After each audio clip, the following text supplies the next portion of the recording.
Usman versus Edwards too. I don't need to tell you guys to tune into that one this weekend. We all know that's going to be a major card. What other fights, though, are going on around the world that are worth watching? And I'm going to start with a very interesting fight that is happening in Europe this weekend. It's a headlining fight where Jordan Vucenic is going to go up against Tiziano Ferranti, a really young, exciting Italian prospect. This is a bout that I have circled, and there are a few reasons for that. I want to start with Ferranti. Let's look at this guy. He's 23 years old. He's the 56th ranked featherweight in all of Europe.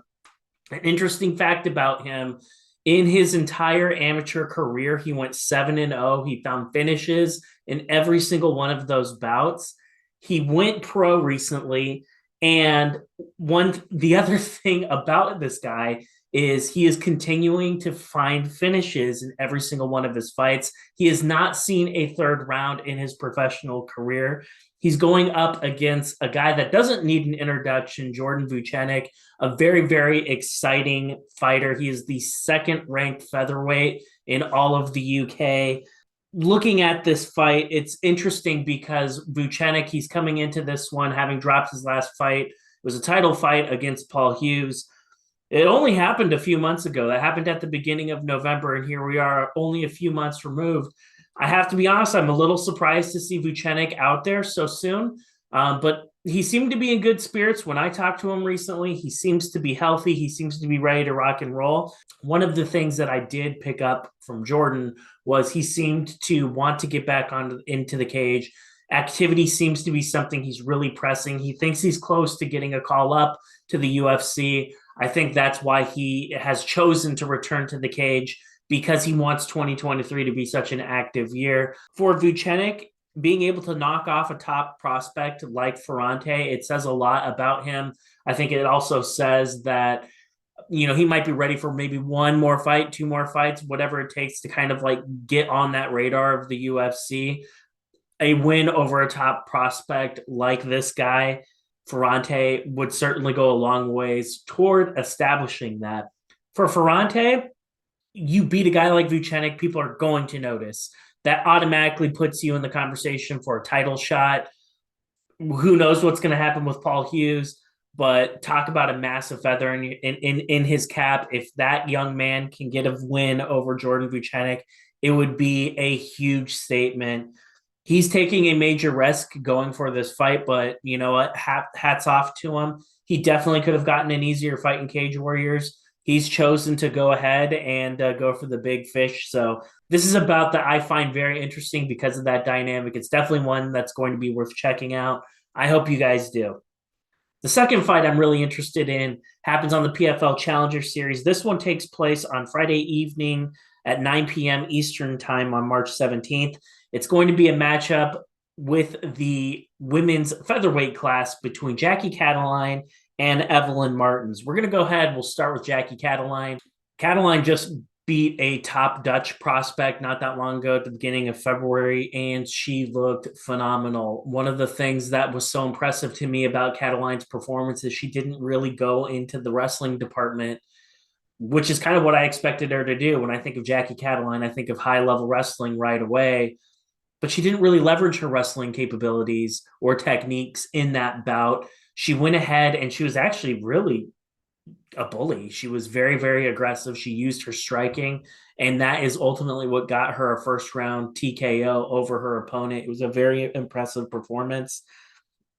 She's going to be going up against the Brazilian prospect, Evelyn Martins. Evelyn Martins is a phenom. She really is. She can do everything really well. Her fight against Jessalyn Michelle was absolutely stunning. The only reason why Martins did not get picked up is because she missed the weight. If she made weight the first time, she would have gotten that call up. I think in a lot of ways, Cataline reminds me very much of Michelle, the opponent that Martins just went ahead and put away by rear naked choke a few weeks ago.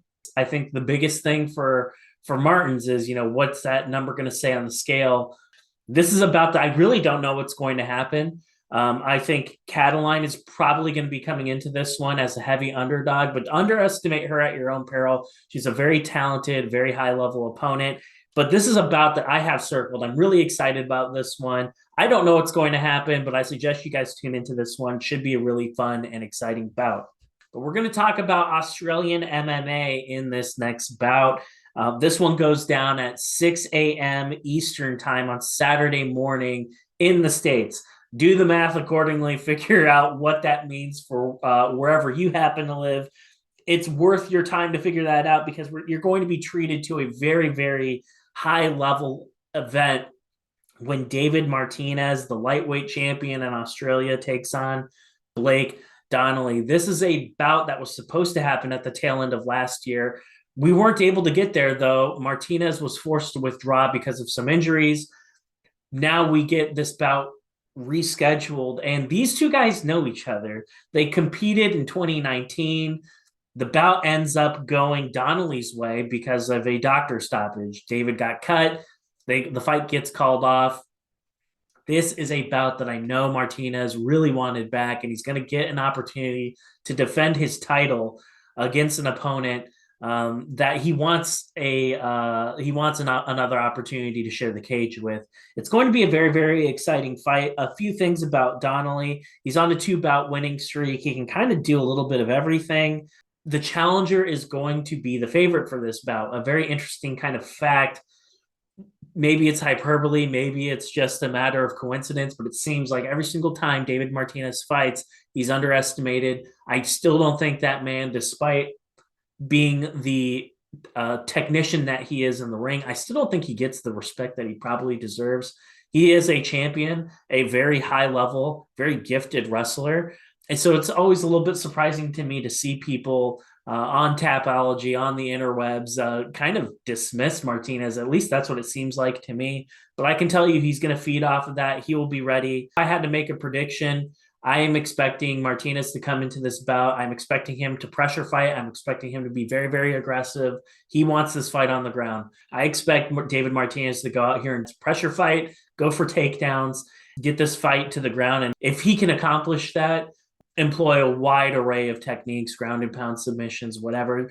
But it's going to be a really interesting bout. Donnelly knows this. Donnelly has to be going into this bout feeling quite confident. I'm expecting him to go out there with the expectation that he's going to finish Martinez. That's what I would tell Donnelly if I were coaching him. I would tell him, like, hey, listen, this is a guy that we know what we're getting into before. We're familiar with this guy. Let's just go back out there and do what it is that we do best. It's going to be an interesting chess match of sorts. I really don't know how this bout's going to play out, but I encourage everyone to watch this one. You may not want to get up at 6 a.m. on the East Coast like me to watch this one live, but in any event, it's going to be worth your time. It will be available on UFC Fight Pass. Make sure to check that out on Saturday at some point. I think it's going to be worth your time. On Saturday night, after the UFC card has concluded, Uriah Faber's A1 Combat 9 is going to be taking place in California at Long Beach. This is a bout that I have circled. It's the Bantamweight Championship fight, and it's going to take place between Peyton Talbott and Christian Rivas. This is going to be a bout that for me, is going to answer a lot of questions. I'm first going to talk about Rivas. This is a guy that the challenger that they're bringing in. He's a guy that's had a lot of success as a professional, demonstrated time and time again that he has the ability to put fights away. 6 of his bouts have ended by finish. He's on a 5-bout winning streak. He's fought a blend of opponents. He's fought debutants. He's fought veterans. He's fought guys with more experience than him, and he's put those guys away. But he doesn't have that like one opponent on his resume yet that you would circle and be like, oh, wow, this guy's really good. He beat this guy. Talbott is certainly that. It's a really interesting challenger to test Talbott. Talbott, where to begin with this guy? Every single time I've watched him perform, I'm highly entertained. Very, very exciting fighter to watch. I would say Peyton Talbott is a very gifted next level striker. He's fast. He's smart. He's powerful. And once he gets his hands on you, once he's able to land strikes on you, I think it's that power. I'm amazed at like how strong he is for his body type. He's a skinny, wiry guy, but he is incredibly powerful, and we were able to see that particularly in his last fight. He made his last opponent quit multiple times over. Peyton Talbott's a charismatic guy. You will be entertained. He is going to talk some trash. He is going to showboat a little bit, but that's what he does. That's who he is. He's an entertainer, and he will entertain you. It's going to be a bout where I'm really curious to see, like, well, what is he going to do? What is his thought process? In the past, he's shown that, he doesn't necessarily want to go for that first round finish every single time. He wants to take his time at first. So if I had to make a prediction on how this fight's going to happen based off of what I've seen from Talbot in the past, take his time. He might be a little more calculated. He might see what he might want to get looks from Rivas and see kind of what it is that he wants to do, but I do expect him to turn it up into the later rounds if given the opportunity. But again, a very intriguing matchup. Do not sleep on Rivas. You might not know who he is, but he does have a very impressive resume. Very interesting fight. I'm curious to see what happens on this one. Uriah Faber, everyone at on the A1 Combat promotion is very, very high on Peyton Talbot, and I understand why. Very, very exciting fighter. He puts guys away. Uriah Faber seems to be of the opinion that he may not be long for the regional MMA scene, and a win over Rivas, another title defense over a high caliber opponent like this. Who knows what's going to happen? Is that going to be enough to maybe get a call up from the UFC? I don't know. 135 pounds, that's a very deep class, but stranger things have happened. It's going to be an interesting bout. So there you have it. Those are my fights for this upcoming weekend that I think you're going to want to check out. Please let me know in the comments down below if you like this video, if there are other matchups that you have circled on your calendar. I want to know what they are. Tell me in the comments below. And for the fights that I already mentioned, tell me who you think is going to win. I'd love to hear your thoughts, love to hear your opinions. All right, guys, that does it for me. Enjoy the fights.